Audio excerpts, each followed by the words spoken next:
podcast que junta teoria, prática, educação física e, claro, coletividade. Eu sou a Ana Beatriz e hoje vamos conhecer uma história que mistura esporte, gestão e handebol.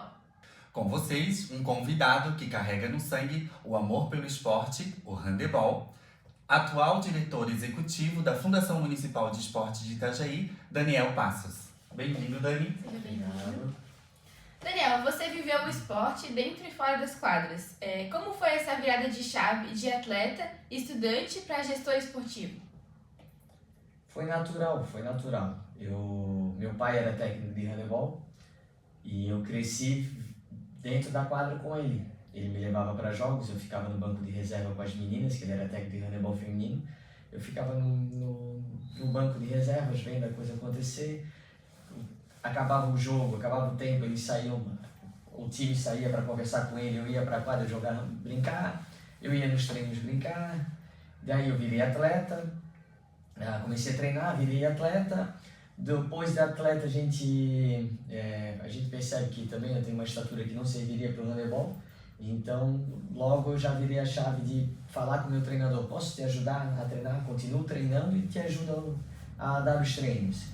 E ali esse meu técnico virou técnico da seleção brasileira. Ele começou a viajar com a seleção brasileira e precisava de alguém que cuidasse do time aqui. E aí eu fui assumindo como auxiliar, já virando técnico. Daqui a pouco ele não pôde mais ficar, porque além de tudo ele era um gestor também de eventos privados de handebol aqui na cidade e outros eventos. E aí a fundação disse: então deixa o menino no tempo, né? Naquela época, deixa o menino continuar. E aí foi continuando, né? E aí, como me perguntaste, no fim foi algo normal. Para mim foi bem natural, assim, foi tudo acontecendo bem de forma natural. Uma evolução mesmo, assim. Foi. Que legal. E a faculdade te deu base para isso? Teve alguma disciplina ou professor que te marcou? Ou você foi aprendendo mais assim na prática mesmo? Não, teve sim. A faculdade me ajudou muito, principalmente o professor Ivo da Silva. Ele é professor de atletismo, ele era técnico de atletismo de Blumenau. E ele trabalhou com a gente a parte de treinamento esportivo. Então eu já sabia exercícios, eu tinha uma forma tática ou técnica, porque eu ia aprendendo sempre, lendo, vendo e tal, mas eu não sabia criar a periodização de treinamento. Uhum. Então a gente treina por treinar e no fim, às vezes, esse detalhe fazia que a gente não ganhasse um campeonato, por exemplo. Uhum. Com ele, aí eu aprendi, não só aprendi, né, porque é muito curto, o tempo na faculdade é muito curto, a gente precisa se especializar depois. Então comecei a fazer cursos, a estudar, comprar livros, ler e também aí cursos específicos dessa área.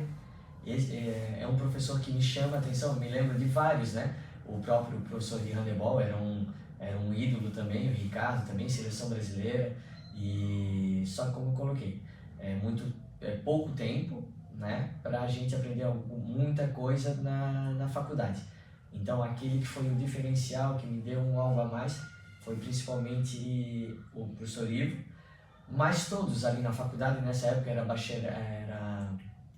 tem muito do bacharel ali, né? Então a gente aprendeu com todos os professores uma forma de trabalhar bem técnica. E tu já é formada há quanto tempo, Dani? 25 anos.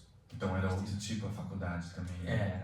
Ainda tinha um pouquinho do tecnicismo, partindo para essa parte mais de trabalhar a criança, o lúdico, colocar de forma que a criança goste de praticar também, não só tem que fazer, resultado. Uhum. Então estava bem nessa mudança. E da onde que veio para vir para a gestão? Essa virada de atleta para gestor? De virada de atleta para gestor foi praticamente igual de atleta para técnico. O meu pai sofreu um acidente, ele continuou sendo técnico, né? Mas ele, por ser cadeirante, ele teve que parar de dar aula, pelo menos. Então ele começou a gerir. Ele abriu uma escolinha e dali ele gerenciava várias modalidades, né? E E eu comecei a ser a perna dele, vamos dizer assim. Ele estava ali sentado, precisando que isso fizesse, conversasse com o professor, conversasse com a escola, fosse comprar. Então eu comecei a fazer isso para ele. Aquilo que faltava um detalhe que era a presença em loco, era eu e ele por trás dando Entendi. suporte. E aos poucos eu fui tomando a frente, ele foi também aconteceu isso no feminino, ele estava lá como técnico feminino, eu era técnico do masculino, comecei a dar uns pitacos, daqui a pouco ele pegou e disse, vem cá, assume, vou continuar contigo e assume agora Foi uma passagem natural também, então. também, Legal. adulto feminino. E aí ele faleceu, aí sobrou, aí eu assumi a gestão dessas escolinhas. Estamos há 28 anos trabalhando numa escola, gerindo, já chegou a ser 9 modalidades sendo oferecidas nessa escola. E hoje estamos com 7 e dos 150 e poucos alunos fazendo, então isso foi da mesma forma, tudo natural. A gente trabalhando, claro, parece ser natural, mas é trabalhando, todos foi de graça também. Entendi. Comecei de graça sendo auxiliar, fui conquistando meu espaço. Foi fazendo nome Tá. de pouquinho. Aí lá também foi ajudando ele de graça, também ajudar o trabalho do meu pai e da escola que eu me criei. E aí sobrou para mim. E hoje eu estou gestor também aqui na Fundação do Esporte, porque me convidaram para ler o programa de esporte, construir o programa de esporte, fazer a transição e aí sobrou. Então não teve essa virada, foi tudo uma coisa natural mesmo, uma evolução ali. Isso. Essa é a dica. Dá o máximo que você tem, porque é isso que você quer, aí a coisa vai acontecer. Se ficar buscando... A gente tem que ter metas, mas essas metas são amplas. O principal objetivo seu é fazer o que é certo, para que as coisas fluam. Eu sou muito dessa de que o universo vai trazer isso para ti. Aí depende de cada um. Se é Deus, qual a sua religião, o que você pensa. Mas pensando positivo, agindo positivo, se formando, estudando, como vocês estão fazendo, trazendo tudo que for de positivo, vai chegar para ti. Legal. E além disso, tem essa história que tu fala bastante do teu pai, né? Ele que trouxe para essa modalidade para Itajaí. Foi assim, em 74, se eu não me engano, chegou o handebol no Brasil, vindo da Europa. O curso aconteceu em São Paulo, o professor Ademar foi lá fazer o curso e trouxe para cá. E passou para o meu pai e todos os outros professores que eram amigos daquela época. Naquela época era um professor que dava de tudo, todo mundo era formado para todas, né? Bem tecnicista naquela época. E aí ele aprendeu, começou a jogar como atleta também, não ia muito também, estatura baixa e tal, o handebol precisa de um porte maior, né?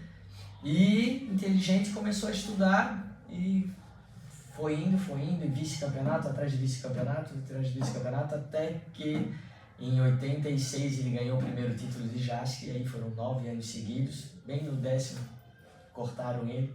Aí ganhou depois 2 anos seguidos novamente, foi até o 11º título, teve um hiato, depois voltou em 2003, ele ganhou o último dele, 2012 como técnico, e aí ele passou para mim, aquela história que eu contei. Legal. Daí em 2013, eu como técnico, ele estava junto, é claro, eu, o professor Norton e ele, ganhamos o de 2003 e foi o último de Itajaí. Que legal. Muito legal essa história. E aí, a gente sabe que no esporte, né, sempre tem muitos perrengues. Tem alguma história mais marcante pra ti, assim? De perrengue?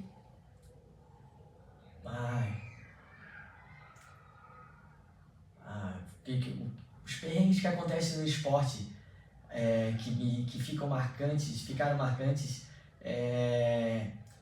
são essas situações assim, que até hoje se fala, os pais falam, os atletas falam.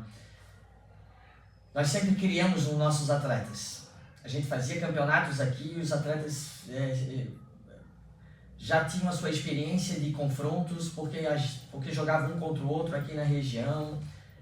E aí chega no momento que, para ganhar da gente, e aí ganhamos anos consecutivos, isso como atleta e depois como técnico também. Ganhamos anos consecutivos, o que as outras equipes precisam fazer para ganhar da gente?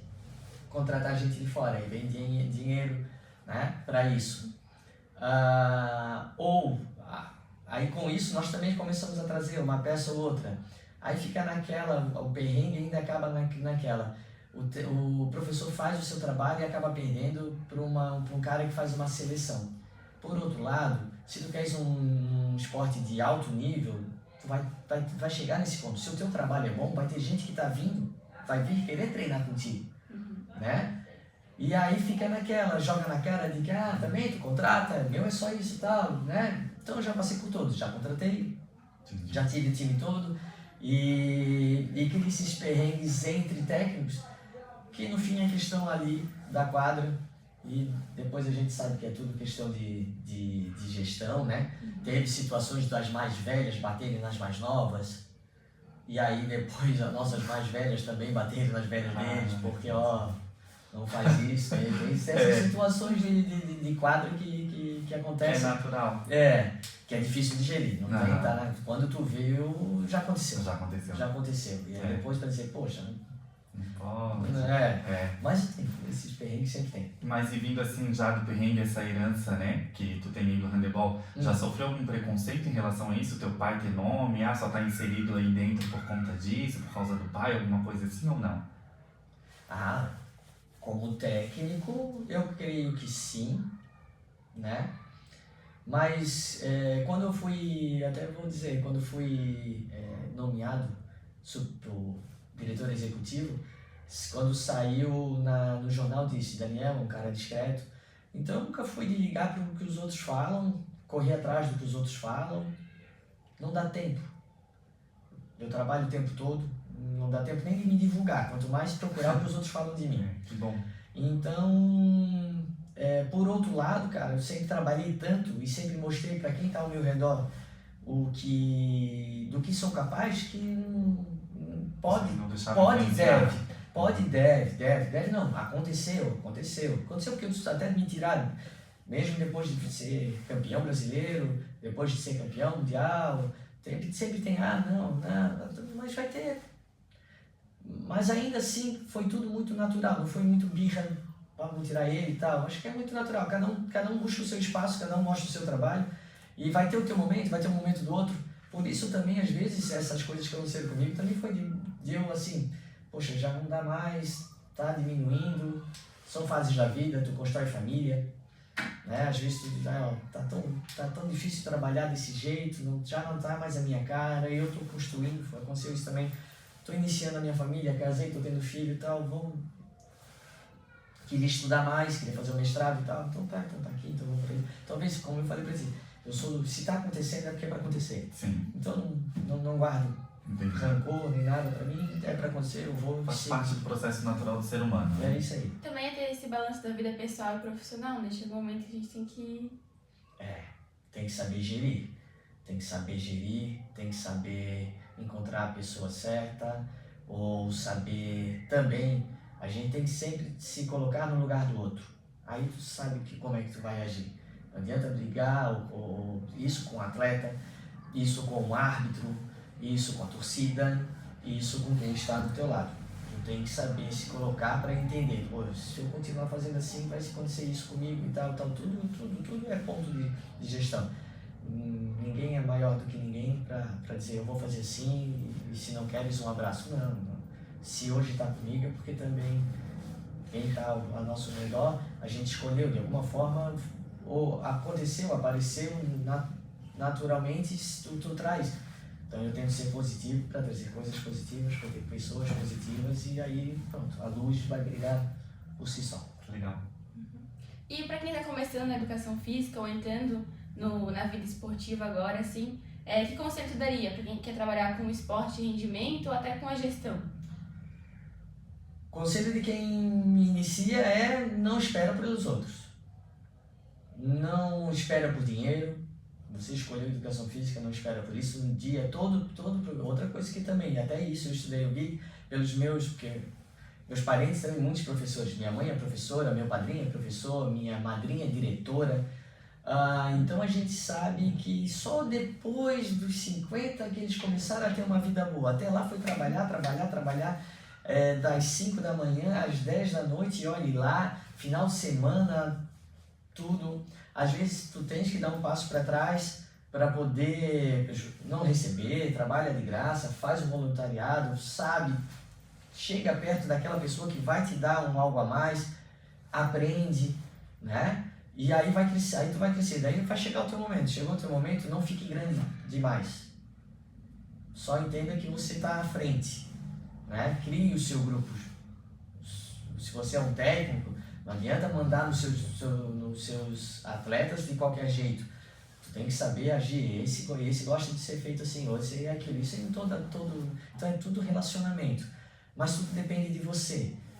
Quando for pro rendimento, busca, aprende com todo mundo, né? Aprende com os maiores, como é que eles agiram, como é que eles fazem, como é que eles gerem, mas saibam que para cada pessoa é um jeito diferente de tratar. E depois, quando tu chegar na gestão, vai ser igual. E além de tudo, tu vai ter que entender de mais do que esporte, mais do que educação. Tu vai ter que saber gerir pessoas, dinheiro, egos, ambiente e principal, a maioria das coisas não depende só de você. E hoje o mundo está nessa doença mental por causa disso. A gente cresceu, evoluiu tanto que está tão fácil de ter as coisas que quando a gente não tem, a gente se abala. Se não tem, é porque não é para ter. Tem gente, tem alguém trabalhando aqui, tudo tem seu momento. Respira. Livro Arte da Guerra, dá um passo para trás, tu vai ver melhor. Quando tu estás aqui focado, tu não vê o que tá. Dá um passo para trás, tu vai ver melhor o que está acontecendo ao teu redor, expande o teu olhar, presta atenção, vê o que você está fazendo errado, principalmente isso. A gente acha que sempre é o outro. Coloca no lugar do outro, acha. Se tem alguma coisa acontecendo errado com a gente tem o nosso papel nisso aí. O que eu estou fazendo de errado? Tenta corrigir isso, pronto, já vai. Que legal, Dani. Muito obrigado. Foi uma honra ter você aqui no nosso podcast. Esperamos poder conversar outras vezes e com certeza a tua história vai inspirar alguém. Que bom. Muito obrigado. Tomara, porque eu sou feito também de inspirações dos mais antigos. Obrigado, Dani. Valeu. Um bom dia. Obrigada. Bom dia.